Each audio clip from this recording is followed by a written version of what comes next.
We are shown a scene where a man in a training uniform is attacking another person. It turns out that the two men are engaged in a friendly sparring session, not an actual fight.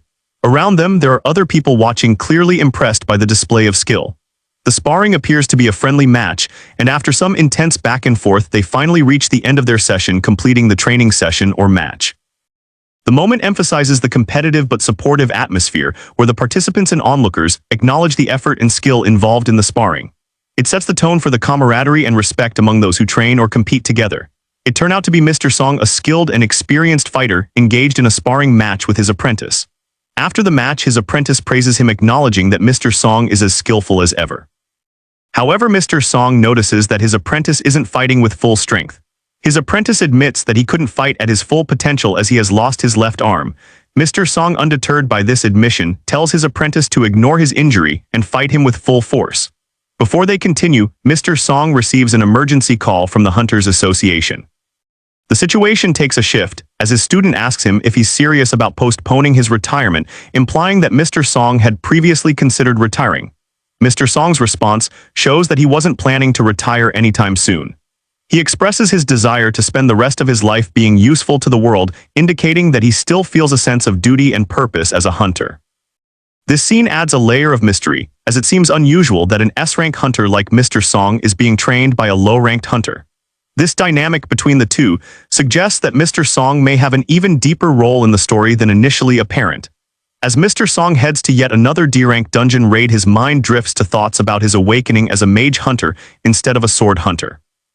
Despite spending decades honing his swordsmanship, he still struggles to understand why he became a mage hunter.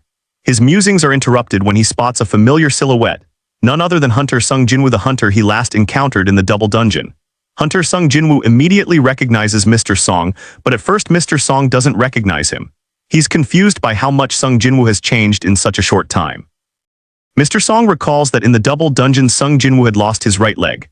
Seeing that his leg is now intact, Mr. Song is relieved, asking how it had healed. Sung Jin-Woo, without revealing the truth, says that when he woke up his leg was already restored. Mr. Song is glad to see the young man fully recovered, as it would have been tragic if someone so young had become a cripple. However, when Sung Jin-Woo notices Mr. Song's missing hand, he asks about it. Mr. Song brushes it off, saying that he's just grateful to be alive. Both hunters then discover that they are following the guild's orders. As they chat along the road, they eventually reach their destination, where they spot three familiar silhouettes. These turn out to be the survivors from the double dungeon raid, those who, like Sung Jin-Woo and Mr. Song, made it out alive. Seeing Sung Jin-Woo standing there safe and sound brings Hunter Joo-hee to tears. She's clearly relieved to see him, and Sung Jin-Woo in turn is surprised to learn that Joo-hee was also called by order. As he looks around, he realizes there is someone else missing, Mr. Kim, who had been with them in the double dungeon. Sung Jin-Woo hadn't forgotten how Mr. Kim had abandoned them, running off and leaving them to die.